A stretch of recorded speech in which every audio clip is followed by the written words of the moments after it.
Hi, it's Beth Comstock. The Changemaker Book Club is live. Thank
Essentially what Sub Rosa, this company that I've built over the past decade, has really been about.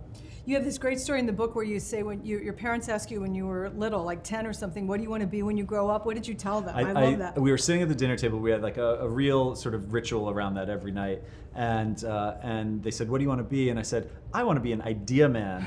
And my parents You were like wise beyond your years. And my parents later in life, because they were the kind of parents that were like, great, honey, like you're gonna knock them dead. Man. Yeah. But then later in life, they told me that when I left the dinner table that night, they actually had a fairly emotional conversation about like, this kid's gonna get his heart broken. Like he like doesn't even want to be like a fireman or like something that's like a clear career path. What does an idea man even mean? Where did he hear that? But that a couple weekends ago was Mother's Day, and I was sitting with my mom and dad, and we were talking about the book, and they said, we had forgotten that whole story, and it's amazing that all these years later, it's like you hung on to that, and it's still true. Yeah, it was always there for you. So a couple of questions that have come in. So Ryan McCall asked on LinkedIn, can you teach empathy? And Lauren Fitton asked on Twitter, ask a similar, can it be learned and how? So talk about, but some way your business. I mean, do we have to learn how to be empathetic? I think it's innate in all of us. Granted, some people have a natural sort of higher propensity for it than others. But we do teach a class on this. We taught 3 semesters at Princeton on this topic. The class was called Applied Empathy.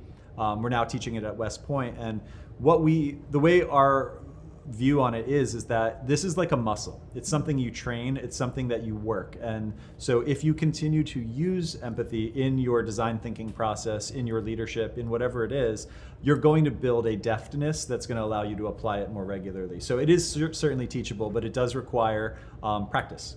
So let's talk about the applied part. You have great practices in the book.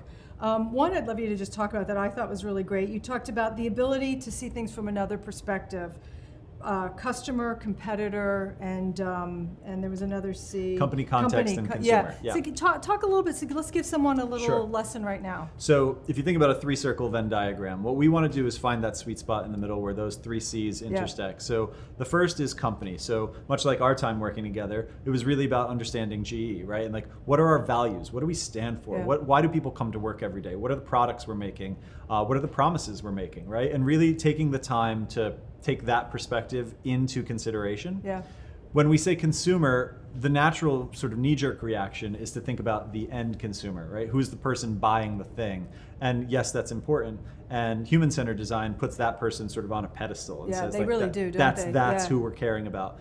What we think about, which is a evolution of that, in my opinion, is that we want to think about the other consumers too, because there are lots of folks who consume something from an organization. So that might be your employees, that might be potential new employees, that might be shareholders, that might be the media. So we need to understand all of the consumers and what do they actually want, because what a potential new employee might want from an organization is probably 80% similar to what a reporter might want. But then there's 20% that's going to be entirely idiosyncratic and relevant to their needs. And so being able to map that and understand that's critical. And then the third C, context, is twofold. In the near term, who's in the direct competitive set? You know, who are the other folks in your field that we That's need to when pay we often attention to? forget, right? Is context. Yeah, and then also the broader zeitgeist, like what's happening. Like, is Internet of Things relevant to you guys? Is AI relevant? Like, whatever it might be, what are those tides that are shifting, and how do we pull them into the conversation too? So invite you to send your questions in. We have a few. I'm going to go live to a couple of them. Delia Garcet asks, can a leader be empathetic when their teams are not delivering? And I, as a business leader, how do you deal with that situation? I mean, I think that's actually one of the instances where they should be the most, because again, it's not about being nice. I think that the ability to understand why our team isn't delivering is essentially the application of empathy. So to be able to say, where is this breaking? You know, the classic like fishbone exercise or 5 whys, where you could say, this is why the issue we're having is we're not delivering product on time. Why?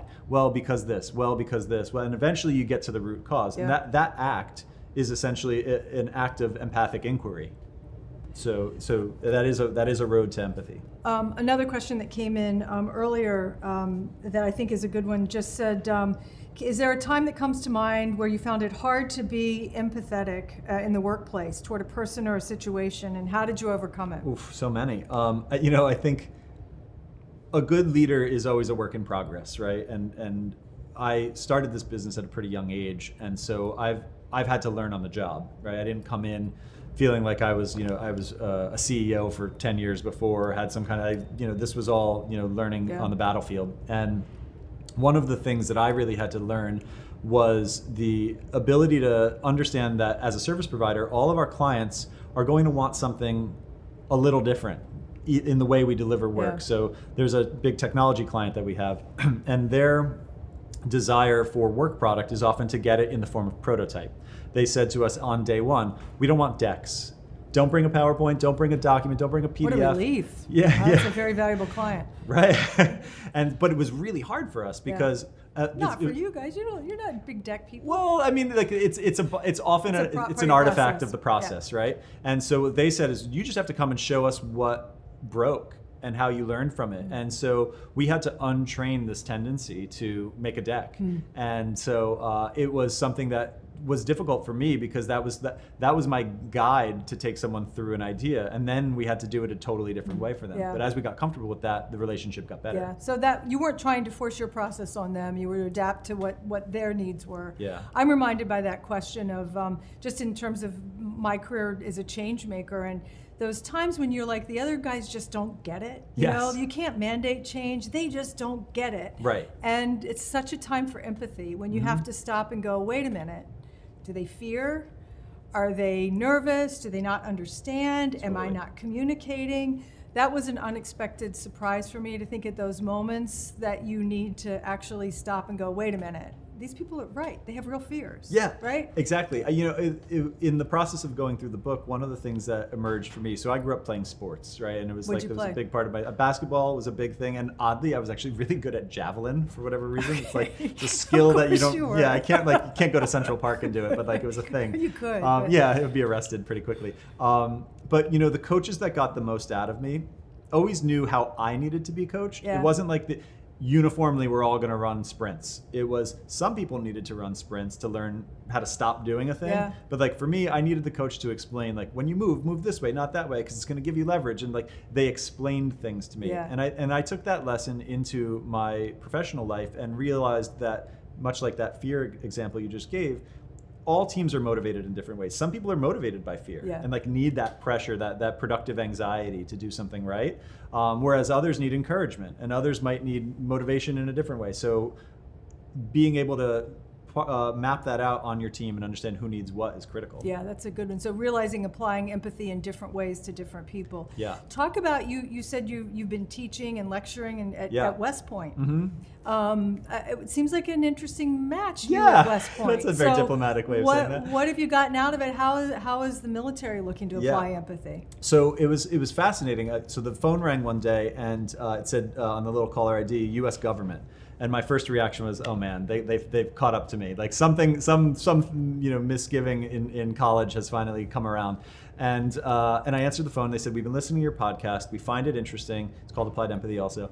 And we think empathy is one of the most critical skills for leadership development. And we'd like to have you come up. And I know what I look like, okay? And I know going to West Point and being me was going to be interesting. Did they hold you at the security gate a little longer? There was a couple checks. There were definitely more than one. And it's interesting too, because you do need an escort. And so around campus, there were a couple times where they're like, where's your escort, sir? They're over there.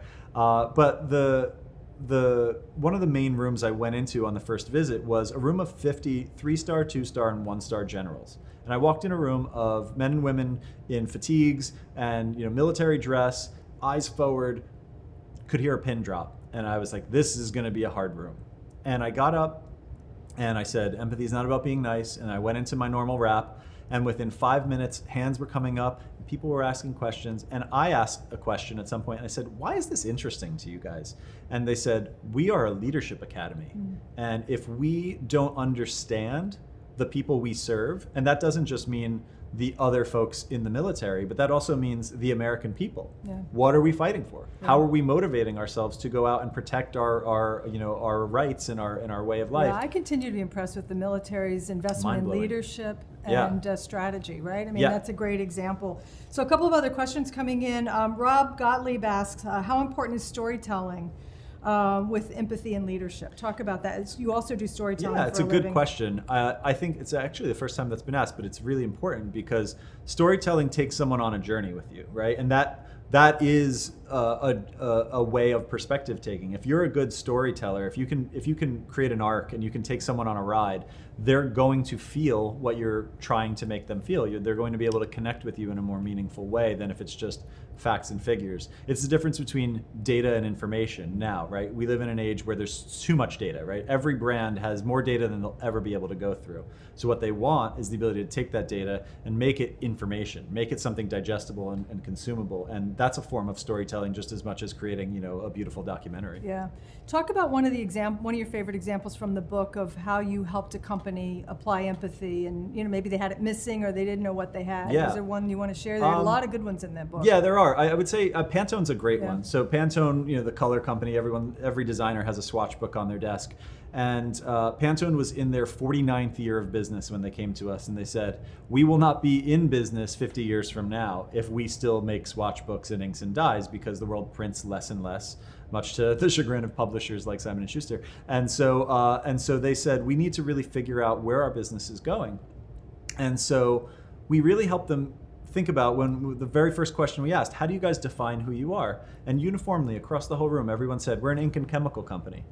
And every designer died a little when we heard that, because we were like, no, you're not. You're your color, your inspiration, your creativity, you're all of these things that we look to you as. But they were thinking about it about, like what's the core thing we make? Yeah. And so part of the journey with them was helping them wake up and uncover the real magic inside Pantone, and having empathy for what consumers look to them to be. And then once they realized, no, we're special. We're something actually really important to the design community. Yes, we make ink and chemicals, but that helps everyone else make magic. Yeah. You had a nice takeaway from them. You said in the Pantone example, know your Savant Gift. Yes. Which I thought was, explain that. I thought Yeah. that was a really... So I have this pet theory that we are all born with at least one Savant Gift. I call it the tuba savant theory, because have you ever played the tuba?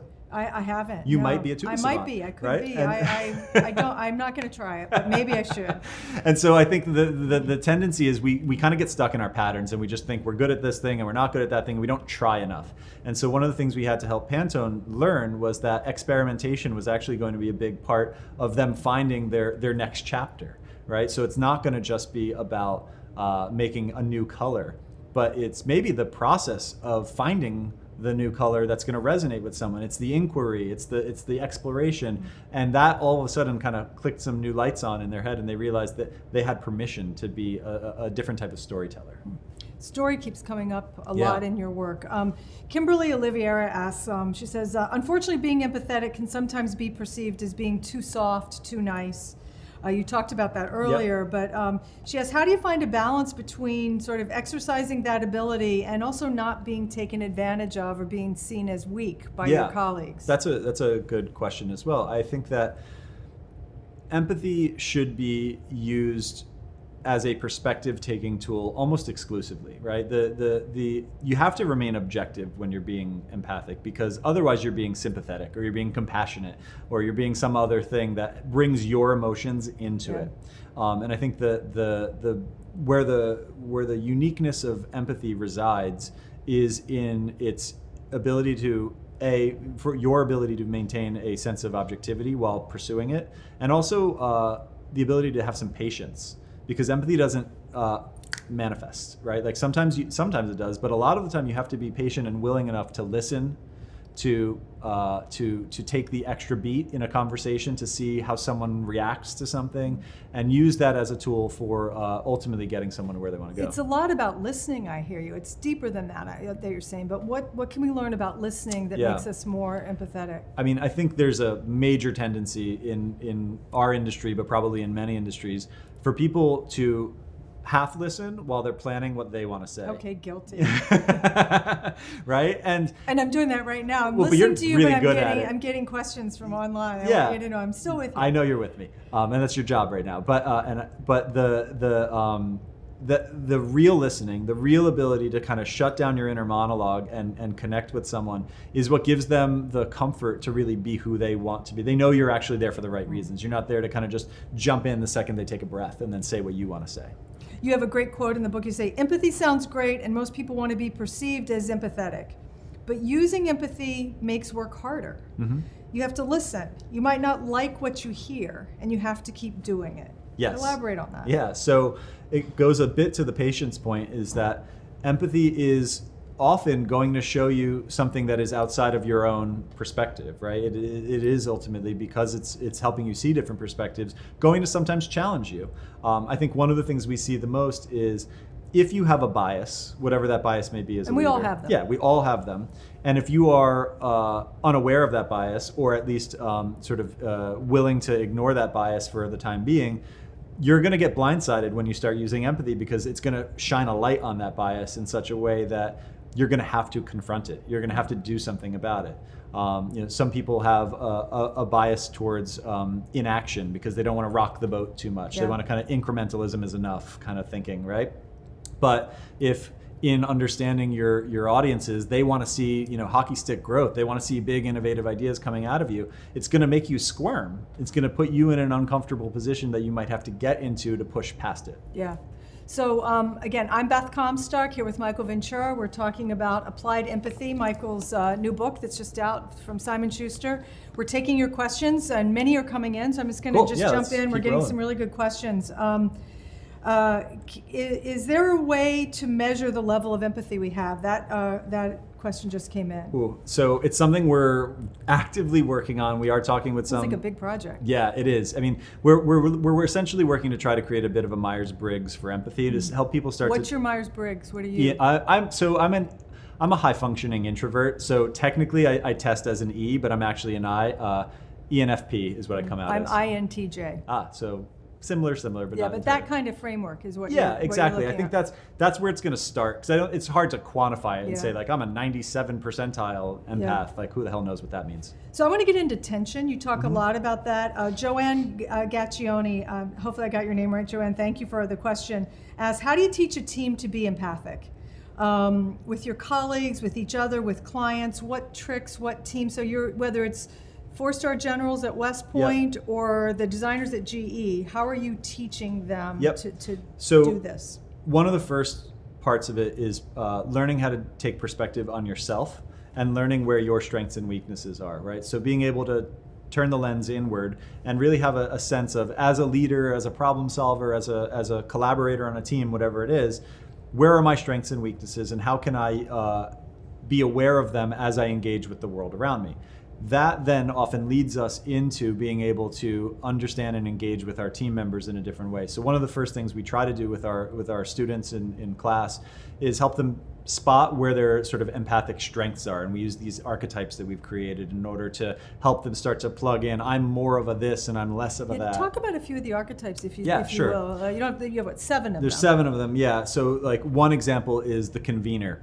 And the convener's behavior is to host, right? So one way some empaths get information is by hosting, by creating a space where people feel comfortable. And in so doing, people can kind of drop in, they can relax, they can share more. And so that a convener's ability to make people comfortable is how they gain understanding, because when they're comfortable, they'll share more. Do people have are they different archetypes at different times? Yeah, so talk about a few more of them. Yeah, so there are the 7 that we've created.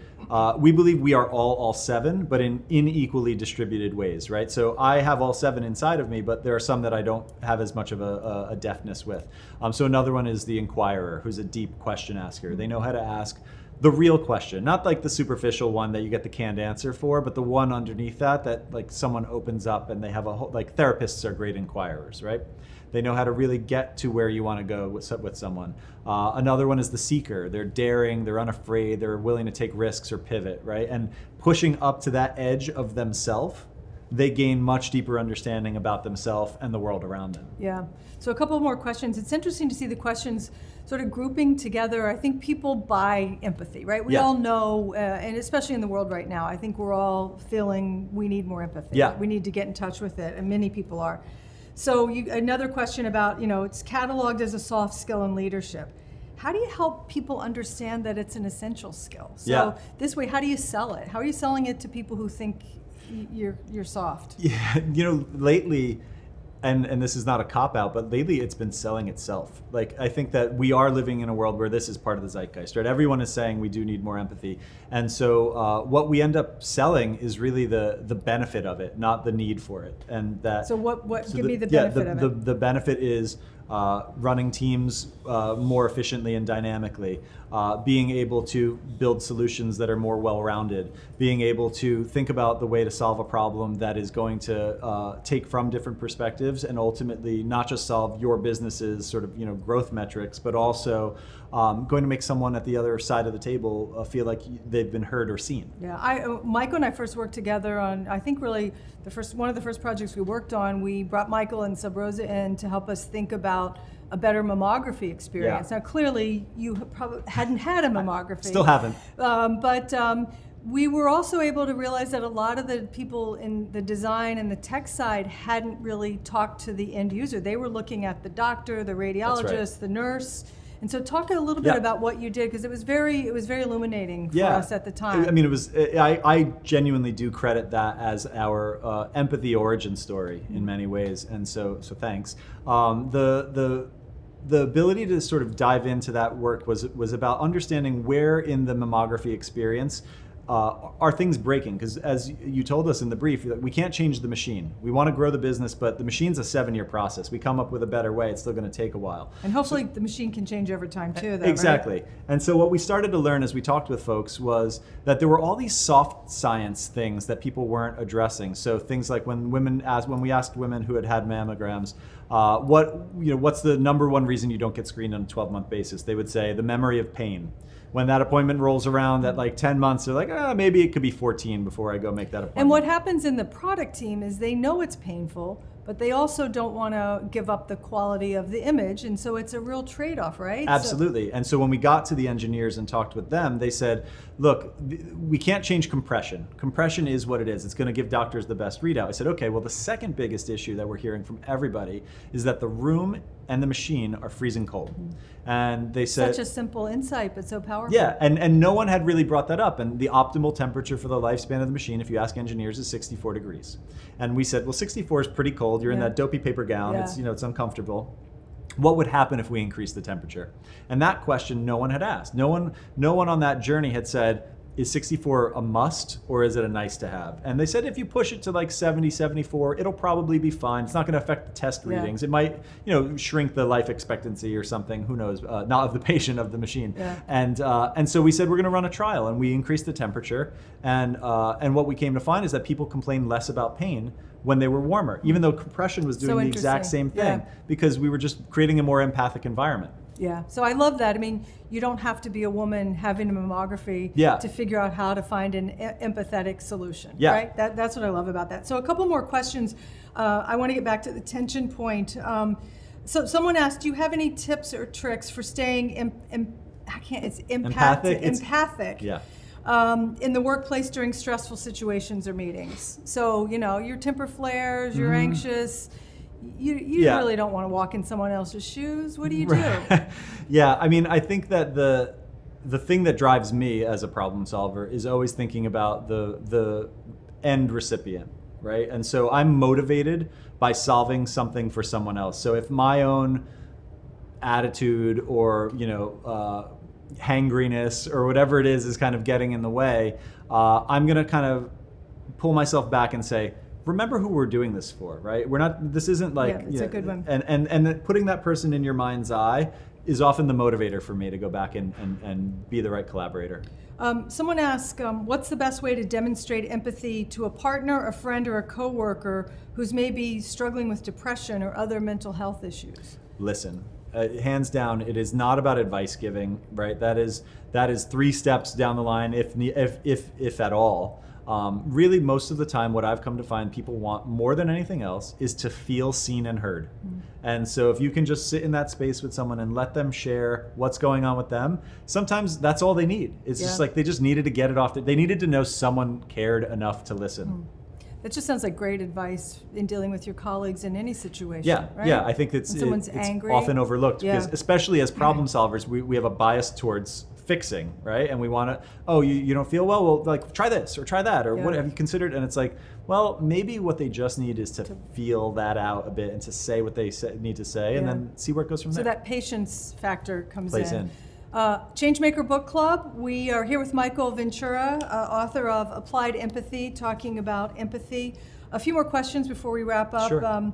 Let's talk about leadership. You lead a company, a team. You call out, you have a quote, you say, it's rare for executives to take time to regularly check in with members of their team on a personal level and seek to truly understand how each one is doing. And some of what you were talking about. How do you do that? So I have a pretty regular cadence on a weekly and monthly basis with our whole team. So there's certain things we do every week, right? I have a management team meeting where we sit and we talk about what's going on in the organization. And yes, we talk about nuts and bolts stuff, but we also talk about intuitive stuff. How are people feeling? What's the temperature? Are projects running hot? Are people getting overburned? Stuff like that. But then I do a lot of walk-in talks. If someone says, hey, can we get 15 minutes to just run through something. There's a big difference between sitting in a conference room and talking for 15 minutes and saying, let's go outside, let's get some fresh air, let's move our legs, let's have a conversation. And just that gesture of saying, like, I'm not just giving you the 15 minutes you asked for in the room together, but like, let's go have an experience. Let's go walk and get a iced tea. Let's do something with our time. Those little gestures I have found go so far with people, and we like when people leave because no one stays here forever. I'm the longest tenured employee, obviously. Hopefully you don't like them to leave too soon. Yeah, we don't want them to leave too soon, but eventually, they leave the nest. It's a very generous perspective. And we want people to leave as alumni, right? Yeah. I don't want people to leave feeling like they didn't get everything they wanted here. And in some ways they graduate. So last week we said goodbye to some folks that had been here for a long time. And they left with their shoulders back and their heads high, and we celebrated them and we toasted them, and they shared about the way they'd grown working here. And that doesn't happen every time. I don't want to paint a picture that that's the only way things happen in any organization. But that's what we're trying to make happen every time. So in your book, you talk about, you cite examples of leaders like Satya Nadella. I did a book club with him back in the fall, and he talks a lot in his book about empathy. Yeah. What are you learning from observing leaders, and who are people that we might look to? Yeah, I mean, Satya's top of the list in terms of just someone who really is putting, especially in an engineering-led tech organization, empathy at the heart of where their growth is going to come from, because it's really about. He made it his platform. Yeah, exactly. It's I think he's aces.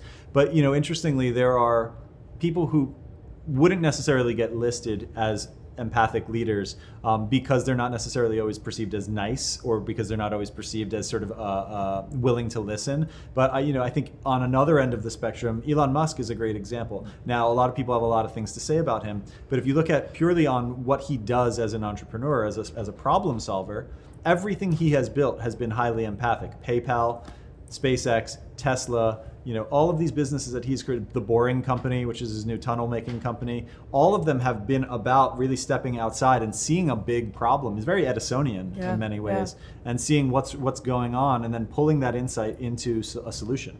So we're going to wrap up. A couple of things, continued questions. I want to go back and hit this again because we've gotten several questions on this. The latest one from Rick Polito.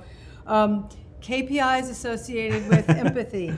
How do you quantify empathy? How do we measure it? So people are struggling with this. Yeah. I mean, it's a real issue because they feel it, they feel the need, they want to unlock it more in their teams. Yeah. But they don't want to be seen as soft. So what advice do you have for people who are watching this? What are one or two things they could do to start to quantify it? Track it, yeah. I mean, one is actually productivity or speed.